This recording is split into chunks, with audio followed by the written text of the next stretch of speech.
প্রিয় দর্শক, ফিরে এলাম বিরতির পরে। আমরা চলে যাচ্ছি, যে আমাদের সুন্দর একটা আলোচনা চলতেছিল ডক্টর ইমরান সাহেব, ওনার কাছে চলে যাচ্ছি আবার কন্টিনিউ করার জন্য। ডক্টর ইমরান, প্লিজ কন্টিনিউ করুন। ধন্যবাদ ব্যারিস্টার মিজান সাহেব। আমি এই যে কল্যাণের বিষয়টা আসলে এখন মূল আলোচনা, যে কল্যাণের এই যে মানুষের দুনিয়াবি এবং আখেরাতের কল্যাণ, এই কল্যাণের শর্তগুলো কী কী কী কী শর্ত পূরণ করলে আমরা বলবো যে এটা একটা মানুষ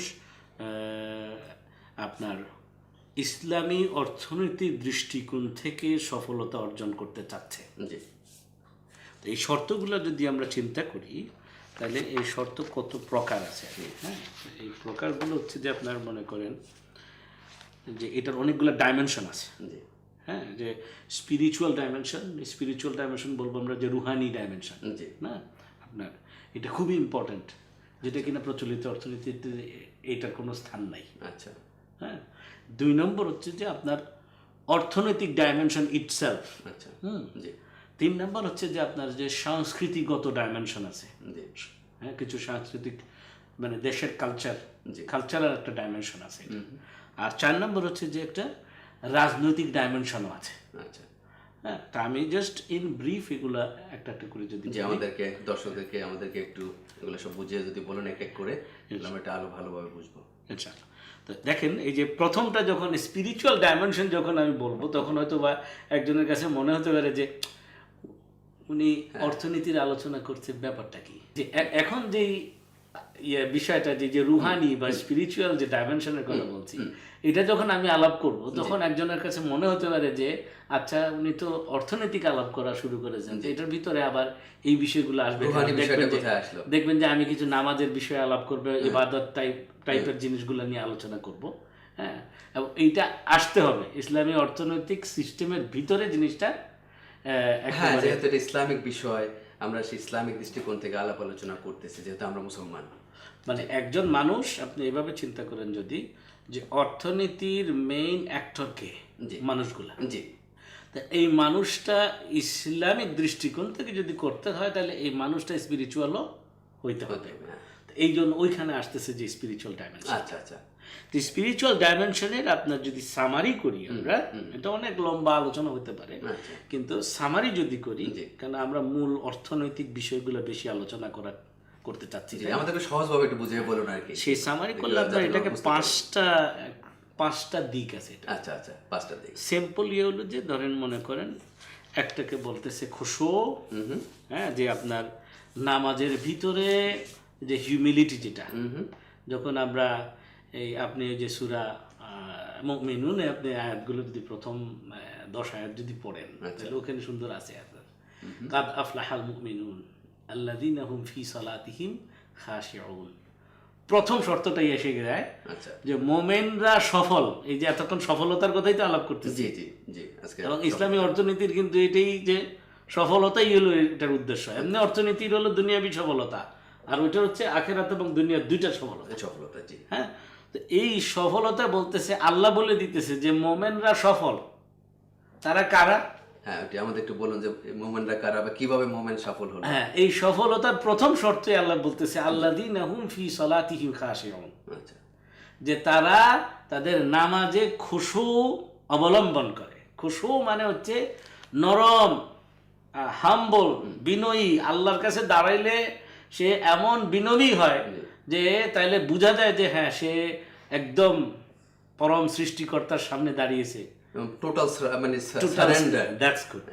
আপনার এই শব্দটা খুব সুন্দর, এটাকে মানে ম্যাচ করেছে এমন ভাবে যে টোটাল সারেন্ডারের সেন্সে উনি দাঁড়িয়ে গেছেন। ঠিক আছে না? এই খুশু আমি বেশি বিস্তারিত ব্যাখ্যায় আর যাচ্ছি না। হ্যাঁ, আচ্ছা। 2 নম্বর হচ্ছে আপনার তাকওয়া। একটা মানুষ যত কার্যক্রমই করুক না কেন, সারাক্ষণ সে গড কনসাস থাকবে, যে আল্লাহ দেখতেছে, আল্লাহ পছন্দ করতে পারে এই কাজটা করলে, আল্লাহ অপছন্দ করতে পারে। যে শুধু আমি করতেছি শুধু তা না, যে আরেকজন দেখতেছে, আমার সৃষ্টিকর্তা দেখতেছে, আমার একটা কনসিয়াস আছে। মনে করেন যে আপনার একটা ছোট্ট যদি প্র্যাকটিক্যাল উদাহরণ নেই, আমাদের মধ্যে আছে যে অনেক দোকানে যদি যাই, এই যে হালাল গোশতের দোকানে যদি যাই, অনেকে কিন্তু একটু সন্দেহ করে যে এটা বোধহয় হালাল না, হালাল কি হালাল না, এই লোকটা খালি শুধু এমনি Sign দিয়ে হালাল রাখছে, সাইনবোর্ড দিয়ে signboard দিছে। রাখছে। এই যে ভেরি ইন্টারেস্টিং জিনিসটা হচ্ছে যে এই যে ভিতরে যাইয়া তার ঘরের পিছনে জি এটাকে ঠিকমতো জবাই করতেছে কিনা এটা তো আমরা দেখতে পাইতেছি না, না কিন্তু ও যখন জবাই করতেছে জি সামনে যেহেতু সে হালাল লিখে দিছে ডিক্লারেশন, জি এখন সে জবাই করার সময় যদিও সে তার আশেপাশে কেউ নাই, কেউ দেখতেছে না, জি কিন্তু তখন সে তাকওয়া অবলম্বন করবে। আচ্ছা, যে তার সৃষ্টিকর্তা তার দেখতেছেন, সৃষ্টিকর্তা মানে ঠিকই আমাদের দেখতেছে। আল্লাহ দেখতেছেন। হ্যাঁ, তার মানে এইখানে কিন্তু আখেরাতের সফলতা আর দুনিয়ার সফলতা এখানে একসাথে মিলতেছে। মিলার জন্য এই তাকওয়া, এই যে স্পিরিচুয়াল ডাইমেনশন অফ তাকওয়া, জি তার একজন মানুষের জন্য কতটুকু জরুরি এটা মানে এটা বোঝা গেল কিনা? হ্যাঁ, দুইটা তফাৎ, মানে যে দুনিয়াটা কি আখিরাতটা কি এবং কিভাবে দুইটা এক জায়গায় মিলিত হলো।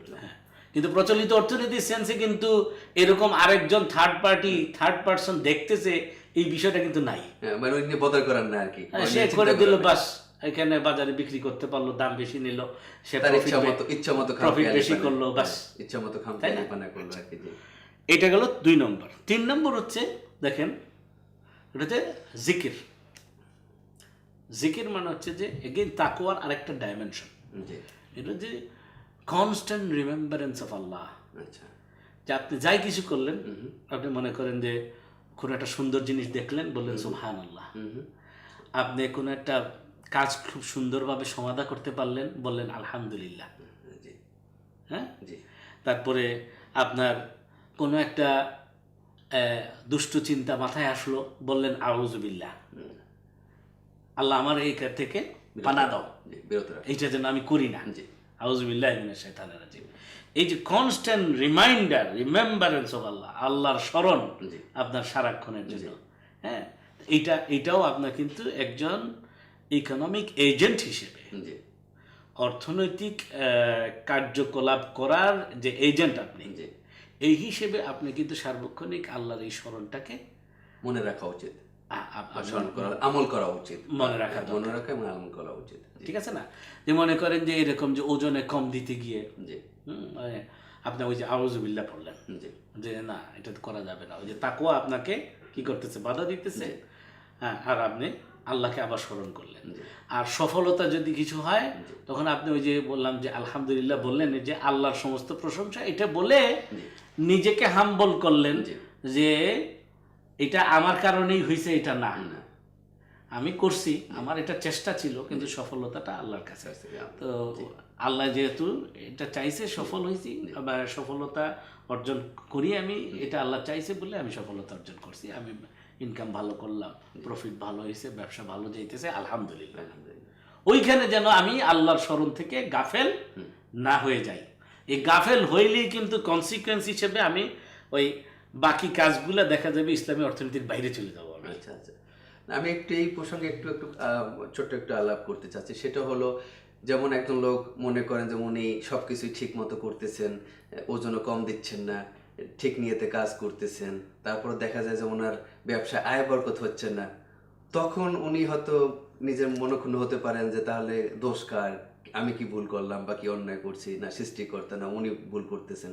তো এই ধরনের অনেকের মতো মনে আসে এই ধরনের একটা দ্বিধাদ্বন্দ্ব, যে কি হলো, কেন আমি তো সব কিছুই পালন করতেছি, তাহলে আমার বরকত হচ্ছে না কেন, আরেকজনের বরকত হচ্ছে কেন? হ্যাঁ, এই আপনি এই প্রশ্নটা করলে এটা আবার কিন্তু আরেক বিরাট আলোচনা একদিন আমরা করা যাবে, কিন্তু সংক্ষেপে এটার উত্তর যেটা হতে পারে সেটা হলো যে এই আপনি সমস্ত কিছু সুন্দরভাবে করলেন, করার কারণেই যে আপনার রেজাল্ট পাবেন এমন কোনো কথা নয়। ইসলাম যেটা বলতেছে হলো যে আপনার কাজ হলো এফার্ট দেওয়া, চেষ্টাটা করা, আচ্ছা, কিন্তু এটা রেজাল্ট হচ্ছে আল্লাহর হাতে। আচ্ছা, এটা একটু চিন্তা করেন, রেজাল্ট আল্লাহর হাতে, এটা যদি আপনার মাথায় আসে, তখন কিন্তু আপনি মাথা ঠান্ডা রাখতে পারবেন।